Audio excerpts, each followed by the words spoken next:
बऱ्याच वर्षानंतर राज आणि माझी भेट व्यासपीठावरती झाली. आता पंचायत अशी आहे की त्यांनी मला सन्माननीय उद्धव ठाकरे असं बोललेलं आहे.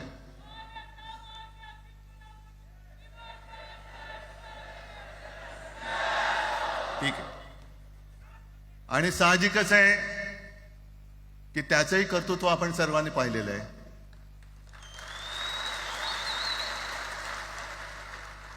म्हणून माझ्या भाषणाची सुरुवात करताना सन्माननीय राज ठाकरे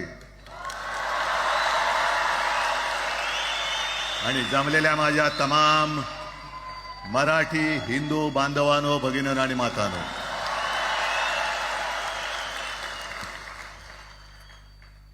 अप्रतिम मांडणी राजनी केलेली आहे. माझ्या भाषणाची काय आवश्यकता आहे असं मला वाटत नाही, कारण आजच्या कार्यक्रमाची घोषणा झाल्यानंतर साहजिकच आहे सगळ्यांचं लक्ष हे आज भाषणाकडे आहे. पण वैयक्तिक मला असं वाटतं की आज आमच्या भाषणांपेक्षा आमचं एकत्र दिसणं हे महत्वाचं आहे.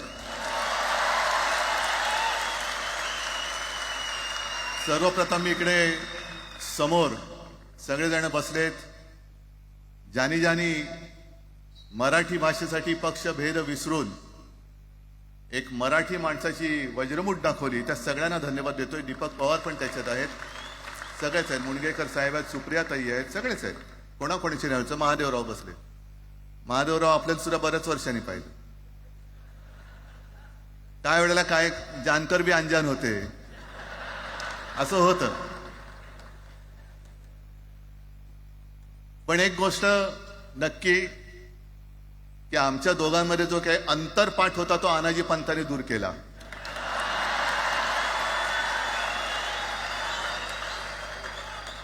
आता अक्षता टाकण्याची काय तुमच्याकडनं अपेक्षा नाहीये.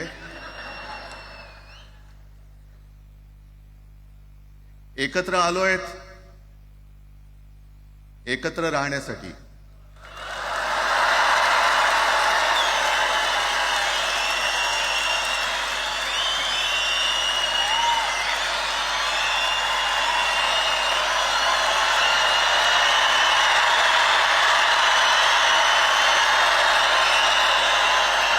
आणि मला कल्पना आहे,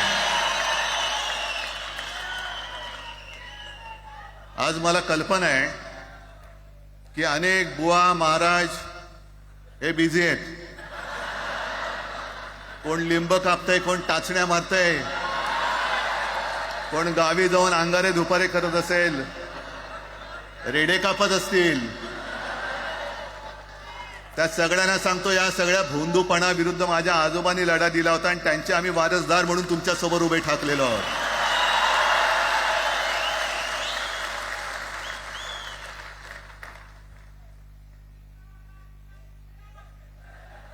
नाही, हे सगळं आपणच करून ठेवलेलं आहे.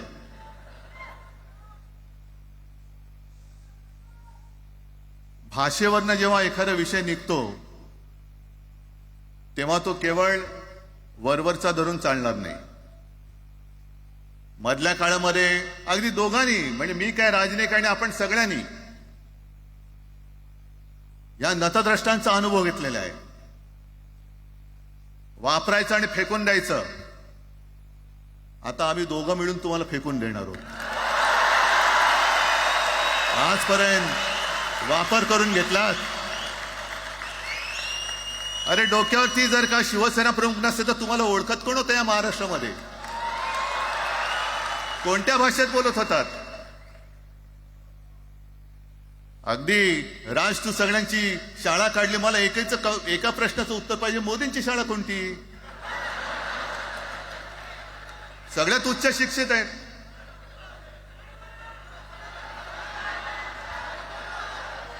पण हे जे काय यांची मध्यंतर मी बोललो ना, भाजप ही अफवांची फॅक्टरी आहे. मधल्या काळात त्यांनी सुरू केलं होतं, उद्धव ठाकरेंनी हिंदुत्व सोडलं. हिंदुत्व ही कोणत्याही भाषेची मक्तेदारी नाही. आम्ही अस्सल मराठी बोलणारे तुमच्याही पेक्षा जास्त कडवट कट्टर देशाभिमानी हिंदू आहोत. तुम्ही काय आम्हाला हिंदुत्व शिकवताय? अरे 92-93 साली जेव्हा जे काय घडलं, देशद्रोही मातले होते, तेव्हा मुंबईतल्या अमराठी लोकांना सुद्धा हिंदू म्हणून माझ्या शिवसैनिकांनी, शिवसेना प्रमुखांच्या शिवसैनिकांनी व मराठी माणसांनी वाचवलेलं आहे. आणि देवेंद्र फडणवीस आज जे बोललेत, बातमी आले सगळीकडे, मी इकडे बातम्या आणल्यात. भाषेच्या नावाखाली गुंडगिरी सहन केली जाणार नाही. जर महाराष्ट्रामध्ये मराठी माणूस न्याय मागण्यासाठी आंदोलन करत असेल आणि त्याला जर का तुम्ही गुंड म्हणत असाल, तर आम्ही गुंड आहोत. आम्ही गुंड.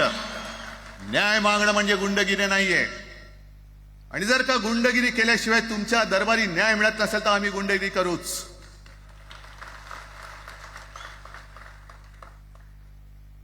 पण हे सगळे राजकीय वाडगे,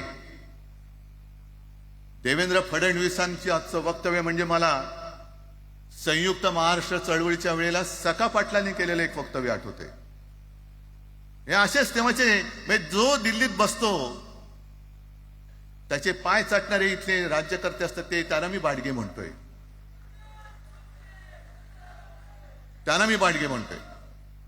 कारण संयुक्त महाराष्ट्र चळवळीमध्ये मुंबई आपल्याला आपण मिळवली. आपण म्हणजे आपण मराठी माणसांनी.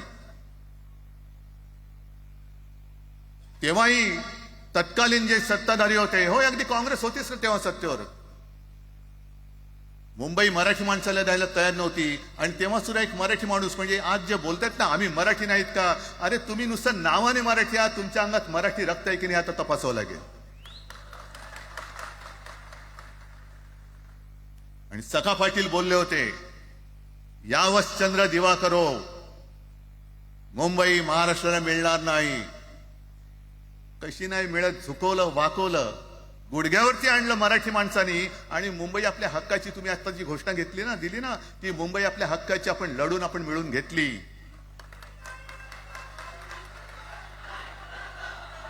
कशासाठी हा सगळा तुम्ही घोळ घालतात? पण याच्या मागे मी जे माझ्या डोक्यात जो एक विचार आहे, पटतो की नाही बघा. हे यांचं सध्या जे काय चालू आहे, म्हणजे आधी आपल्याला सुद्धा वाटलं होतं. कारण तेव्हा काश्मीरमध्ये 370 कलम होतं, ते हटवण्यासाठी शिवसेनेने पाठिंबा दिला. आणि तेव्हा यांनी घोषणा दिली होती, एक निशाण, एक प्रधान, एक विधान. बरोबर आहे, देश एक असला पाहिजे, संविधान एक असलं पाहिजे, निशाण सुद्धा एकच, तो आपला तिरंगा असला पाहिजे. भाजपचं भांडी पुसायचं फडकं असतं कामा नये. ते फडकं म्हणजे आमचा राष्ट्रध्वज नाहीये. पण ते सगळं चाललंय एक एक एक एक. त्याच्यानंतर आता नवीन एक टुमणं काढलं, 1 नेशन 1 इलेक्शन. म्हणजे हळुवारपणाने हे सगळं काही एक एक एक करत, हिंदी, हिंदू, हिंदुस्तान, हिंदू आणि हिंदुस्तान मान्य आहे, पण हिंदीची सक्ती आम्हाला मान्य नाही. तुम्ही कितीही कमिट्या करा, हिंदीची सक्ती तुमचे 7 पिढ्या उतरल्या तरी आम्ही लावू देत नाही.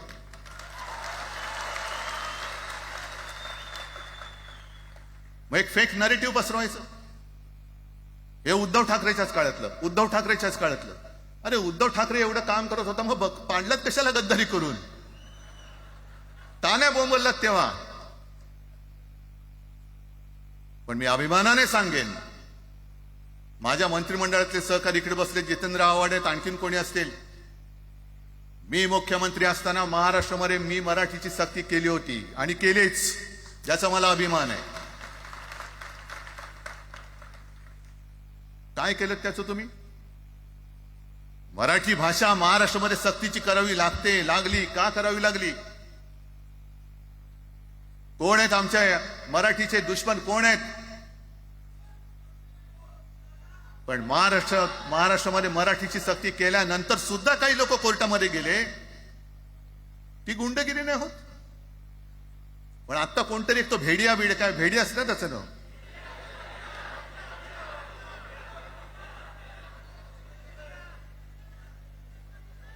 ही यांची सगळी पिलावळ आहे.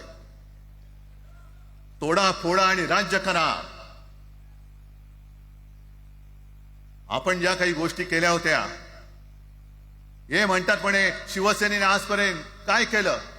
शिवसेना म्हणजे आता राज मी तुला माझ्या सोबतच घेतो, कारण आपण तेव्हा एकत्रच होतो, आता सुद्धा पुढे एकत्र चाललेलो आहोत.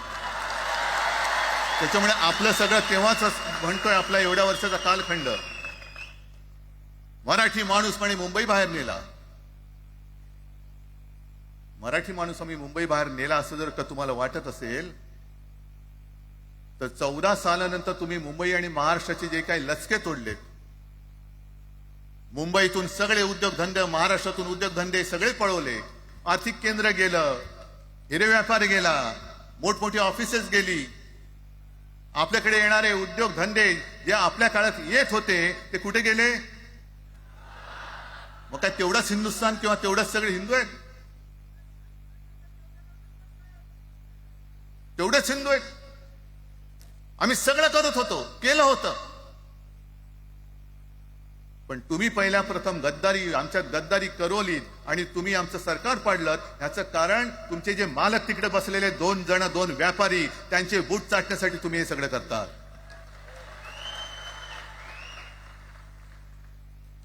हे इतक्या वर्षाचं सगळं सहन करत करत करत आपण आलो. आपल्या डोळ्या देखत सगळे लचके तोडले जात आहेत.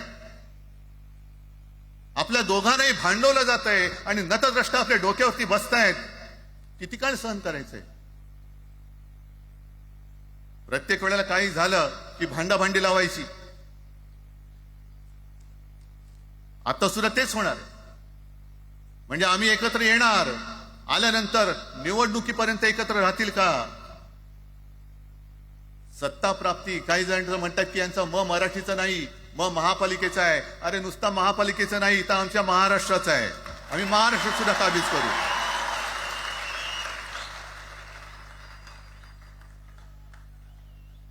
आज तर निवडणुका नाहीयेत.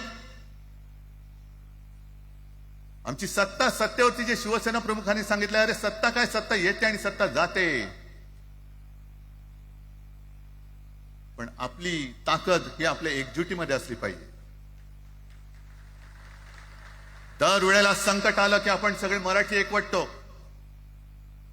आणि संकट गेलं की आपणच एकमेकांमध्ये भांडायला लागतो. आता नको, हा नतद्रष्टपणा आता करायचा नाहीये, अजिबात करायचं नाहीये.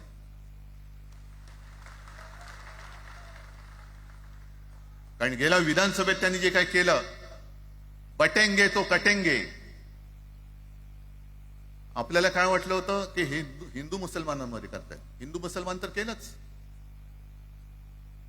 पण त्यांनी खास करून केलं ते मराठेतर केलं. म्हणजे यांची नीती आहे ती अशीच आहे जे गुजरातमध्ये त्यांनी केलं. गुजरातमध्ये गेल्या निवडणुकीत एक असा माहोल होता, मला वाटतं मोदी तेव्हा का त्यांच्या नंतर असेल, माहित नाही मला, लक्षात नाही.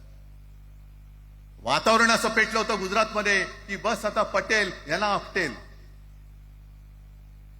पण त्यांनी काय केलं बरोबर? पटेलांना भडकवलं, पटेलांना वेगळं केलं आणि पटेल तर सगळं एकत्र केलं. हरियाणामध्ये पण तेच केलं. जाट लोकांना भडकवलं, जाट लोक एकत्र झाले, त्यांना वेगळं केलं आणि जाटे तर सगळा जो काही समाज होता तो एकत्र करून तिकडे सत्ता प्राप्त केली. महाराष्ट्रामध्ये तेच केलं. मराठ्यांना उचकवलं आणि मराठी तर सगळा एकत्र केला. बटेंगे तो कटेंगे ही भीती त्यांच्यामध्ये निर्माण केली की बघा ते एकत्र झालेत, तुम्ही जर का फुटलात तर ते तुमच्या डोक्यावर बसतील. झाले एकत्र. मराठी माणूस मराठी माणसाची भांडला आणि दिल्लीचे गुलाम आपल्या डोक्यावरती राज्य करायला लागले. आणि आपण त्यांच्या पालख्या व्हायच्या. नुसते पालख्यांचे भय होणार की तुम्ही कधीतरी आपल्या माय मराठीला पालखीमध्ये सन्मानाने बसवणार आहात. बस झालं, आता यांची जोखड फेकून दिली पाहिजे. एकमेकांमध्ये भांडून त्यांचे जे काही डाव आहेत ते करत असतात. मी पेपरमध्ये बघितलं, काल बघितलं, आज बघितलं. आमचे पंतप्रधान जगभर फिरतायत. काय तो मोठा पट्टा घातलाय, स्टार ऑफ घाना. कुठ्याला घाना देश? इकडे घाण आणि तिकडे घाना, स्टार ऑफ घाना. पण एका बाजूला मोदींचा फोटो आणि दुसऱ्या बाजूला माझ्या महाराष्ट्रामधला शेतकरी कर्जबाजारी झालाय, त्याला बैल सुद्धा तर पोचत नाही, बैल मिळत नाही, म्हणून त्या नांगराचं जोखड घेऊन तो शेती करतोय. मग एका बाजूला हा शेतकरी, त्याच्या खांद्यावरती गळ्यामध्ये ते नांगराचं जोखड आहे, आणि तिकडे आमचे पंतप्रधान स्टार ऑफ घाना. लाज वाटली पाहिजे, लाज, खरोखर लाज वाटली पाहिजे. आणि आजच पेपरमध्ये बातमी आले, 2 बातम्या आल्या की लाडक्या बहिणीचं पोर्टल आता बंद, नव्याने नोंदणी होणार नाही. बसा बोंबलत आता. आणि त्याही पेक्षा सगळ्यात भयानक गोष्ट म्हणजे संपूर्ण देशामध्ये सगळ्यात जास्त कर्जबाजारी शेतकरी कुठे असतील तर ते आपल्या महाराष्ट्रामध्ये आहेत. महाराष्ट्र आता थांबणार नाही, कर्ज काढतच राहणार. आणि ही यांची जी काही खेळी आहे, आपापसात भांडवायचं. मी एक साधी गोष्ट केली होती. जितेंद्र, तुम्हाला माहिती असेल, आपण तिकडे चौपाटीला, जिकडे बिर्ला मातोश्री बिर्ला क्रीडा केंद्र काय आहे, मराठी रंगभूमीचं दालन, मराठी रंगभूमीचा इतिहास सांगणारं दालन, त्याची निर्मिती करण्याचे सगळे आदेश वगैरे राज्य सगळं झालं. आराखडा मंजूर केला मी. आणि 2-3 महिन्यापूर्वी बातमी आली की तो आराखडा यांनी केराच्या टोपलीत टाकला, ती जागा यांच्या मालकाच्या मित्राच्या घशात टाकतात. हा मराठीचा तुमचा अभिमान? मराठी भाषा भवनाची त्याचं भूमिपूजन मी केलं होतं. माझ्या सोबत अजित पवार होते, उपमुख्यमंत्री. कुठे गेलं मराठी भाषा भवन? कुठे गेलं मराठी भूमीचं रंगभूमीचं दालन? का तुम्ही आमची मराठी मारतात? का तुम्ही आमच्यावरती सक्ती करता आहात? अनेकदा सांगितलं की आम्ही कोणत्याही भाषेच्या विरोधात नाही आहोत, पण जर आमच्यावरती सक्ती करण्याचा प्रयत्न केला तर आमची शक्ती काय ती एकदा तुम्हाला अशी दाखवू की पुन्हा तुम्ही कधी डोकंवर नाही काढणार, पुन्हा डोकंवर काढणार. या सगळ्या गोष्टींकडे आपण आज एकत्र आलेलो आहोत. पुन्हा आपल्यामध्ये काड्या घालण्याचे उद्योग होतील, कारण त्यांचा धंदाच तो आहे. एकतर कुठे, मी नेहमी सांगतो, कोणाच्याही लग्नामध्ये भाजपवाल्यानं बोलवू नका. येतील मस्त श्रीखंड, बासुंदी, पोळ्या बिळ्या खातील आणि त्याला नवरा बायको भांडण लावून दुसऱ्या लग्नात जेवायला जातील. बरं, एवढं केलं तरी बरं, नाही तर त्या पोरीलाच पळून घेऊन जातील. कारण ह्यांचं स्वतःच असं काहीच नाहीये. कोणत्याही लढ्यामध्ये कधीही भाजपा नव्हता. अगदी संयुक्त महाराष्ट्राच्या चळवळीमध्ये सुद्धा भाजप हा सगळ्यात शेवटी आला आणि 57ची निवडणूक झाल्यानंतर सगळ्यात पहिल्यांदा बाहेर पडला. हे जनसंघ, तेव्हा त्यांचा जो राजकीय नाव होतं जनसंघ, यांच्याकडनं आम्ही देशाभिमान शिकायचा, यांच्याकडनं आम्ही महाराष्ट्राचा अभिमान शिकायचा. आणि आम्ही आपापसात भांडून यांना सगळं काही बहाल करून टाकायचं. या सगळं विकून टाका, सगळा सत्यानाश करून टाका. अरे, आपली मुंबईच्या शिंदड्या उडवल्या जात आहेत. अख्खी मुंबई कोणाच्या कशात घालतायत?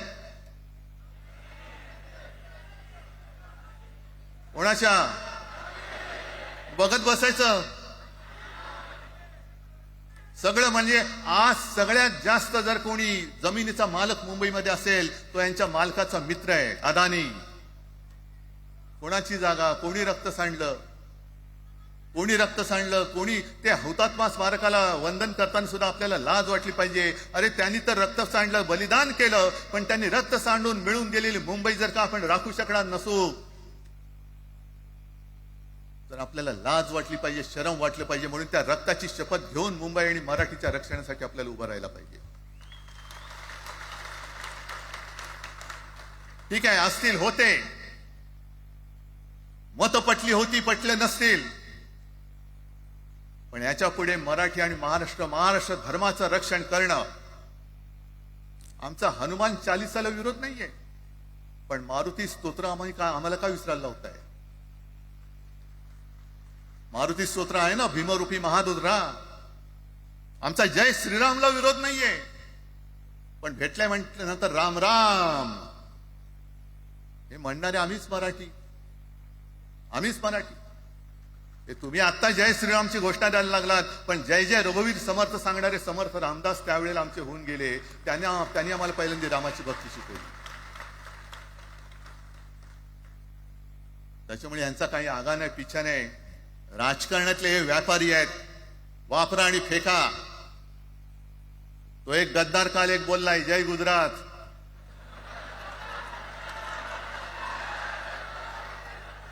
किती लाचारी करायची. म्हणजे तो पुष्प पिक्चर पाहिल्यात तुम्ही सगळ्यांनी, दाढीवरनं हात फिरवून झुकेगा नाही साला. तसे हे गद्दार म्हणतात उठेगा नाही साला. कुछ भी बोलो उठेगा ही नाही. अरे कसा उठणार? आहे का तुझ्याकडे उठण्यासारखं? म्हणजे विचार मी म्हणतोय.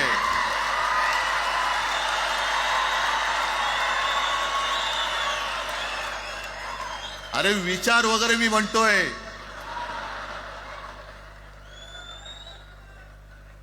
हिंदी भाषेच्या सक्तीला विरोध न करणारा बाळासाहेबांच्या विचाराचा पाईक असू शकेल?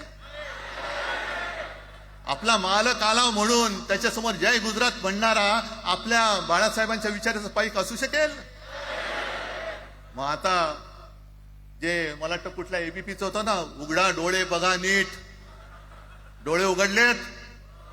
कारण आता जर का डोळे उघडले नाही तर पुन्हा कधी उघडण्याची वेळ येणार नाही, कायमचे मिटून जातील. आत्ताच डोळे उघडा, आत्ताच जागे व्हा. आणि आत्ता आलेली जाग जर का जाणार असेल तर मग मात्र स्वतःला मराठी आईची मुलं म्हणू नका, अजिबात म्हणू नका. आणि शिवसेना प्रमुखांनी जे काही शिकवलं, एक तर कोणावर अन्याय करू नका, पण तुमच्या अंगावर जर का कोणी हात उगारला तो हात जागेवरती ठेवू नका.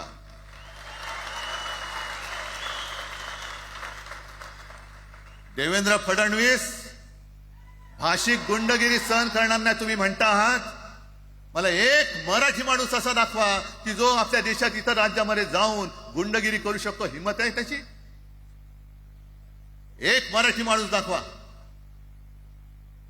पण तुमचे सगळे चेले चपाटे उठतायत, कोणावरही आरोप करतायत, तमाशे करतायत. अरे कोणताही मराठी माणूस किंवा कोणताही भाषिक इतर प्रांतीय भाषेत तिकडे गेला, राज्यात गेला आणि दादागिरी करण्याचा प्रयत्न केला तर उभा चिरून टाकतील तिथली लोक. बंगालमध्ये जाऊन बघा, तमिळनाडूमध्ये जाऊन बघा. मग आम्ही आमच्या घरामध्ये आमच्या न्याय हक्काची गोष्ट केली, बरं कोणाशी भांडतो आम्ही? इथे सुद्धा काही अमराठी आले असतील, जसं राजने सांगितलं तसे आपले सगळ्यांचे अमराठी अनेक मित्र आहेत. पण त्यांच्यामध्ये आम्ही गुण्या गोविंदाने नांदतोय. मग हे गुण्या गोविंदाने नांदले, एकत्र राहिले तर आपली पोळी कशी भाजली जाईल? म्हणून तुम्ही आमच्या एकजुटीमध्ये विषाचा खडा टाकतात. हे सगळे तुमचे डाव आता उघड झालेले. तुम्ही वाटेल ते करा, पण मी आज महाराष्ट्राला आवाहन करतोय, म्हणजे विनंती करतोय, यापुढे कोणत्याही पक्षाचे आपण असू, जसं संयुक्त महाराष्ट्र समितीच्या वेळेला मराठी माणसाची एकजूट झाली होती, तशी एकजूट जर का आपण सगळ्या पक्षांनी मिळून, अगदी भाजप मधल्या मराठी माणसांनी सुद्धा त्याच्यामध्ये आलं पाहिजे.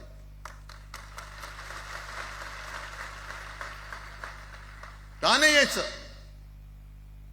ज्या राज्यामध्ये राहता, ज्या मातीमध्ये तुम्ही जन्माला आलात, ज्या आईच्या पोटी जन्म घेतलात, तिचे उघड उघड जर का हे धिंडोडे काढणार असतील आणि आपण आपले पक्षीय भेदाभेद घेऊन त्यांना पायघड्या घालणार असू, तर असं षंडाचं जीवन जगण्यापेक्षा मेलेलं बरं. महाराष्ट्र हा शूरांचा आहे, वीरांचा आहे, दगडांचा आहे, पण यांच्यासारखं धोंड्यांचा नाहीये. ही आपण आता एक शपथ घेतली पाहिजे. घेताय तुम्ही? घेतलेत की एकजूट केवळ आमचा कार्यक्रम. मी राजला परवा फोन केला, अरे जसं काय आपल्या पिक्चरचा प्रीमियर होता असं सगळेजण विचारतात आज कसं येऊ. हा प्रीमियर असेल, पण आजपासून सुरुवात झालेली आहे. आजपासून सुरुवात झालेली आहे. एक तर आम्ही कोणाशी दादागिरी करणार नाही, पण कोणी दादागिरी केली तर आम्ही ती सहनही करणार नाही. शिवसेना प्रमुखांनी तेव्हा जे सांगितलं होतं तेच परत एकदा सांगतोय. मराठा मराठेतर, ब्राह्मण ब्राह्मणेतर, 96 कोळी 92 कोळी, स्पृश्य अस्पृश्य, घाटी कोकणी हे सर्व मतभेद भेदाभेद गाडून मराठी माणसाची भक्कम एकजूट बांधा.